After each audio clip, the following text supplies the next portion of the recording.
یوازې دا نه چې ضلع چارساده بلکې کم خلک چې په د میډیا په مخ باندې د دې کیس نه خبرو هغوی سره دا فکر و چې دا کیس په کله ټریس کیږي. نو وقاص خان دا کیس تاسو ته خپل ځاني څنګه پروت و؟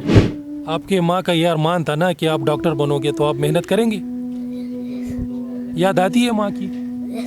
چې د بنې وې دي دواړه. نو د دې د ناچاکۍ یا د دې د خفګان د وجې دا دومره غټه حادثه شوې ده چې هغې یې د دیري په منځ کې وویشتلې او دوباره اردو کې دا هم راځي چې دې پسې دې بیا راتاو شوي دي، بیا یې پې فایر کړی.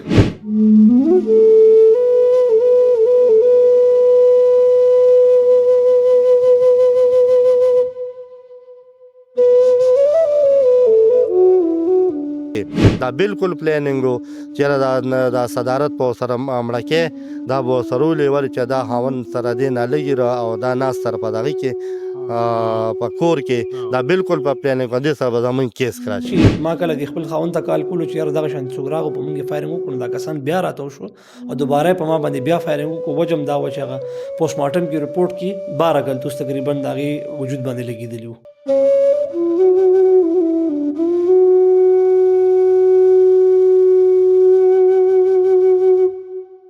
بسم الله الرحمن الرحیم. السلام علیکم. زیم عنایت الرحمن او تاسو ګورئ اپنا ډیجیټل. ګرانو کتونکو، ضلع چارسده پړانګو تانی په حدودو کې د نن نه 2 میاشتې وړاندې 2 د سکول استادانې وژلې شوې وي. پولیس هغه کیس ټریس کړی دی، 2 ملزمان په دې کې گرفتار کړي دي. وجه څه وه چې دغه د سکول ټیچرانې چې زموږ د معاشرې دپاره د بچو دپاره یو دریابي علم کتاب دی چې دوی زموږ بچو ته علم، شعور او ادب، تهذیب ښیي، ولې وژلې شوي دي. دغه ټول تفصیلي ریپورټ تاسو سره شیر کوم.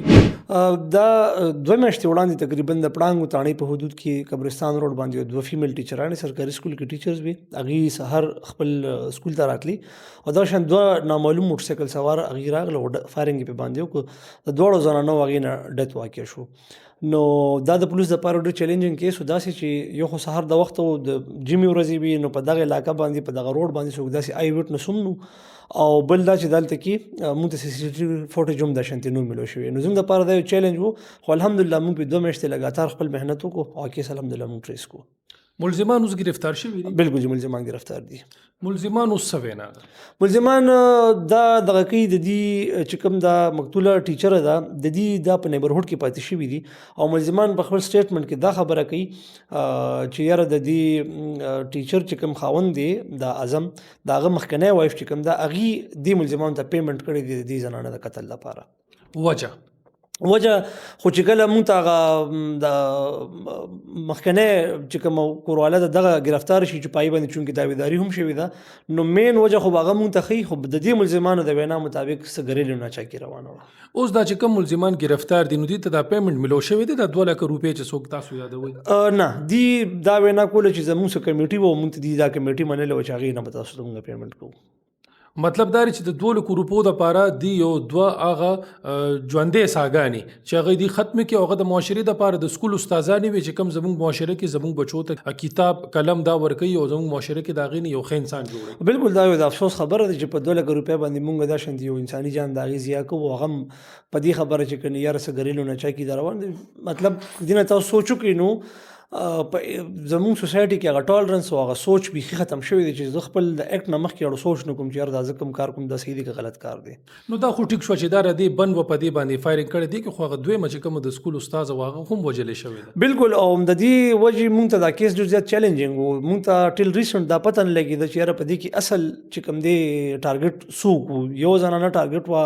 دویم ورسره دا خو ټولو دا خبره کوله چې دویم ورسره یعنې بېګناه لګېدلې ده. بېګناه خو دواړه دي حالانکې، خو لکه هغه ټارګټ یوه فیمیل ټیچره وه. نو دا زموږ دپاره یو چیلنج و. ټیل ریسنټ مونږ په دې کې یو کنفیوژن و، خو الحمدلله هغه دغه کنفیوژن ختم شو، هغه کیس کلیر شو. مونږ ته دا دی د هغې چې کوم رور دی نعیم هغې سره خو به هم ستاسو خبرې شوي څه وینا ده؟ هغه بالکل هغې په دې باندې 164 کې خپل داویداري وکړه په دې دواړو دغه باندې، او ورسره چې کوم دا د اعظم اولنی وایف ته په دې باندې هم داویداري کړې ده. د اعظم څه وینا ده اوس چې دې کې ملزمان دواړه گرفتار شو؟ مونږ چې کله نه دا ملزمان گرفتار کړي دي نو اعظم ورسره روپوش شوی دی، حالانکې په هغه باندې څه داویداري وغیره نشته دی او داسې په دې کیس کې نامینیټ هم نه دی، خو فار اینی نون ریزنز هغه موږ ته فی الحال دغه نه راځي مخې ته. نو دا ملزمان چې تاسو کم انټاروګیټ کړي د دې څه وینا ده دی خو به پیمانه وي ستوماني خو شته که نه ګوري ستوماني خو الله راځي چې کله یو سړی قانون گرفت لره شي او کله هغه ټرایل ته مخامخ شي نو بیا خو هغه ټایم کې خلکو ته افسوس کوي خو هغه افسوس خو فایده نه کوي که نه دا خو خپل عمل نه مخکې سوچ پکاري الله قتل دینه برآمد دی اوس به ان شاء الله دا ریکوري کیږي 2 ورځې موږ ته ریمانډ حاصل شو انیشلی نو اوس به ان شاء الله تمام چې څه کیس ریلیټډ شواهد دی ټول ان شاء الله ریکور کیږي یوازې دا نه چې ضلع 400 بلکې کم خلک چې په د میډیا په مخ باندې د دې کیس نه خبرو غي سره دا فکر و چې دا کیس په کله ټریس کیږي نو وکاس خان دا کیس تاسو ته خپل ځاني سنگاپور ته پټه بل خو هم فایل دا جی زمونږ نه په یو ورځ نه هیر شوی دا زموږ د پاره یو چیلنج وو او زما خپل پولیس سرویس کې دا یو عقیده ده چې کله په یو کیس کې ته ایفورټس کې مهنت کې کوشش کې نو الله تعالی خامخا مدد کوي او هغه مسله حل کیږي او دویمه خبر ده چې یو مظلوم جان چې کله ضایع شي نو هغه داسې بېحسابي کتاب نزي الله پاک خامخا دنیا ته ښیي د هغې هغه ملزم د هغې هغه ذمه دار هغه کسان الله پاک د دنیا مخې ته خامخا دا عقیده زموږ الحمدلله او په دغه عقیدې باندې الحمدلله دا کیس ټریس شو د خیره اوس دې کې وجه خو همدا راځي وکاس خان کنه چې د بنې وې دي دواړه نو د دې د ناچاکۍ یا د دې د خفګان د وجې دا دومره غټه حادثه شوې ده چې هغې یې د دیرې په منځ کې وویشتلې او دوباره اردو کې دام راځي چې دې پسې دې بیا راتاو شوي دي بیا پې فایر کړی دی ګورې د دې چې د کور کوم خبرې دي هغه یا وړې خبرې دي یا غټې خبرې دي هغه خو چې کله دا اعظم دا اولنی وایف کله پولیس لره شي د دې سټیټمنټ موږ ریکارډ کړو نو بیا به په ډیټیلز کې موږ ته پته لګي خو دا خیر انډرسټوډ خبره ده چې په کوم کور کې دغه شانتې دوه زنانه یو ځای اوسېږي څه نه څه خفګان هلته خامخا راځي خو ډیټیلز یې موږ ته لا نه دي معلومه او دا خبره بالکل د یوې زنانه چې کوم دی خپل په بیانیه کې هم دا ورکړې وه چې ما کله د خپل خاوند ته کال کولو چې یاره دغه شانتې څوک راغو په موږ یې فایرنګ وکړو دا کسان بیا راتاو شو او دوباره په ما باندې بیا فایرنګ وکړو وجه هم دا وه چې هغه پوسټ مارټم کې رپورټ کې 12 ګلتوس تقریبا د هغې وجود باندې لګېدلي وو نو ملزمانو د اقرار بیا کړی بالکل د دې خبرې اډمیشن یې کړی دی چې کله موږ مخکې لاړو نو بیا دې زنانه دوباره راوچته شوې ده او دې موبایل چې کوم دی هر چاته میلاولو نو موږ ورپسې بیا راتلو شو دوباره هم پې فایرنګ کړی دی وکاس خان سوالات خو زه ډیر دي خو شارټ کټ تاسو سره دا وایو چې هغه خلکو ته به نصیحت سکول غواړي دا جذباتي فیصلې چې کم په یو کور کې یو دوه ښځې یو ځای اوسېږي د یو خاوند ټیک ده چې ژوند هم کوي زندګي هم کوي دا یوازې دلته نه په 400 کې د دنیا په هر مخ باندې چې وګوري وي څه نصیحت به کول غواړي چې بیا داسې قسمه حالات ته جوړ نشي ګورې مونږ په داسې سوسایټي کې اوسېږو هلته الریډي مخلوق چې کوم دی د ډېرو مسایلو سره درپېښه دی هر کور کې څه ناڅه مسایل مشکلات پریشانۍ شته خو زما په نظر مونږ چې څومره هم وکاته یوازې دا د مرډر کیس نه د دنیا چې هر نمونه مونږ مرډر کیس وکاته نو هغه مونږ ته مخې ته دا راځي چې یاره هغې وجه دومره غټه وي نه چې هغې اختتام لړ شي هغه مرډر باندې وشي نو خلکو ته لږ سوچ پکار دی لږ احساس پکار دی لږ غونډه کې د خپلې ذمهدارۍ احساس خلکو ته پکار دی په دې معامله کې نعیم خان چې کومې دوه ټیچرانې د پړانګو تانې په حدودو کې وجلې شوې کې یو ستاسو خوراکي وه ټیک ده هغه وقوعي حوالې سره راته تفصیل لږ تا خو جی په 11 دسمبر 2025 لکه 11/12/2025 باندې دا خوراکي چې ما صدارت دا ټیچره وه او موږ خپل هم لکه ګورمنټ امپلای یو نو به دغه سهار باندې موږ ډیوټۍ له هم ځان تیار کړو دیو ما نه 11 منټه مخکې راوتې زه دغه واشروم ته چې زه لاړم تقریبا داسې 8 یا باندې اته 8 بجې دغې کې راپسې دغه وشو د ناکینګ راته وشوې چې په هغې باندې چا ډزې وکړې نو بس دغه خو بیا هغه خپل ځان هم تیار کړو بس یو مضغوم کار نه کړو یو تادې کې راووتو نو دا بس لکه خبره پیدا چې په ګاډي یې ډز وکړې خو لکه دې ګاډي پرېښو یکم نه دې ګاډي پرېښو په 11 باندې دا واقع شوه نو لکه دا ډارې کې ویشتې وې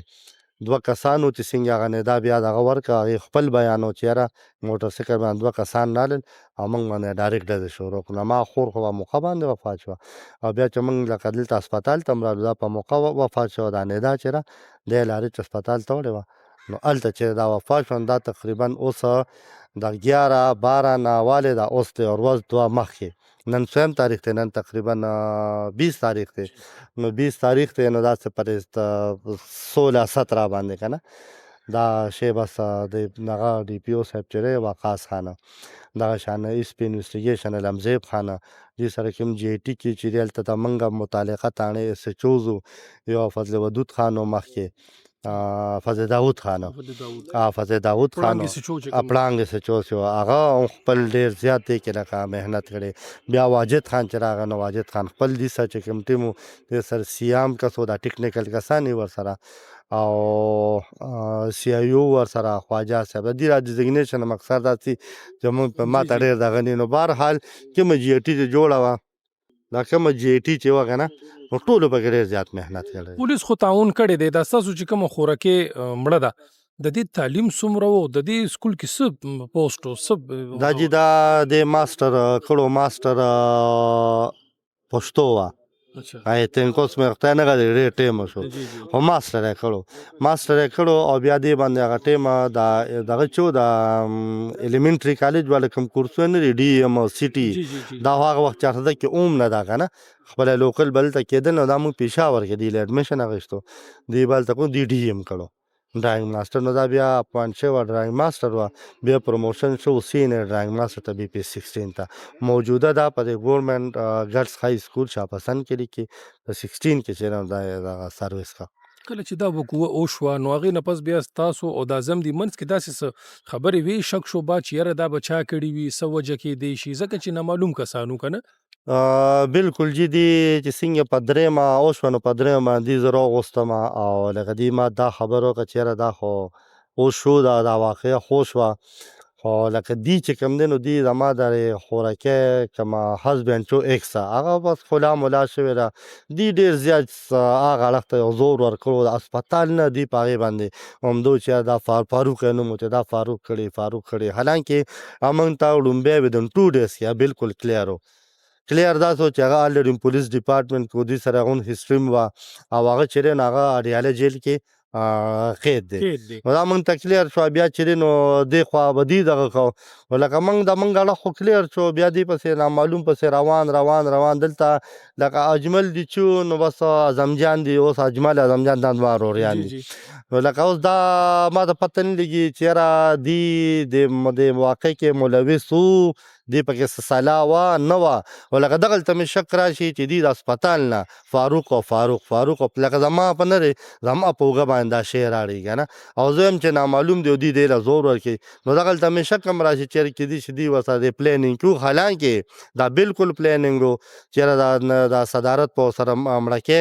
دا به ورسره ولیول چې دا خاوند سره دی نالګي را او دا ناست سره په دغې کې په کور کې دا بالکل په پلیننګ په دې سره به زمونږ کیس راشي حالانکې دا دې ته پته نه چې ګوره خو لا اخیستې شوې را یو پراپر هغه لیګل کار شوی دی دا موږ سره لکه شک بنیاد یو لکه نه شک بنیاد نو دغه په دې پلانینګ و دا موږ ته کلیر شوي دی دا په پلانینګ ویسته شوی را صرف د ملوث کېدول په پلانینګ باندې نور چې دا کم واردات شوی دی هغې کې خو الریډي 2 ملزمان چې کم دي ګرفتار خو دې کې خو د اعظم کوروالا هم یو پولیس ته مطلوب ده که نه بالکل نو دا خو جي دا په ایما باندې دا 2 کسانو چې دي د دې سره د زما خور او د اعظم جان دا دویمه ښځه نه دا شمشې دی ویشتې دي لکه پیسې دي کې د 2 لکو روپو ډي پي او چې کومه خبره وکړه بالکل د 2 لکو روپو دا خبره چې دا ټیک ته دا سیدي چې لکه دا زما ورسره کشتو لکه داسې خبرې ما ورسره کشتو او دا کشت یې مانه دغه کړی 2 لکه روپۍ مې دې سره کشت مې تېر اچې موټرسایکل مې هم پې اخیستی تماچه هم پې اخیسته نعیم خان په کومه ورځ چې دا وقوعه وشوله هغه ورځ باندې موږ د اعظم هغه اوښکې خفګان ګریوان لوند کتلی دی او ستا هم دغه ژړا دغه خفګان او ډېره سخته ورځ وه په هغه ورځ باندې اوس خو ملزمان هم ګرفتار شو پولیس کیس ټریس کړی دی بعضې پکې مطلوب دي پولیس ته هغه به هم ګرفتار شي اړه ته څه سکون تسلي میلاو شوه ډېر سکون میلاو شو جی ډېر سکون میلاو شو لکه دومره دي لکه دا شکر الحمدلله بیا به زه د پولیس والا ټول ډپارټمنټ ډي پي او صاحب کوم ټیم دی علمزیب خان اسپي انویسټیګیشن لکه زه یم ګوره دلته د هر چا په دې علاقه کې ډېر داسې خلک کېږي نه چې غلط سړی پکې چارج کړی نه دی غلط سړي په سر باندې لکه کړی نه سبا بیا لکه دومره پورې دغه دي کړی چې سبا ګوره بیا ما ته مسله وه دښمني به دغه نو لکه دا چې بالکل ایکچوال کسانو ته سر رسېدلي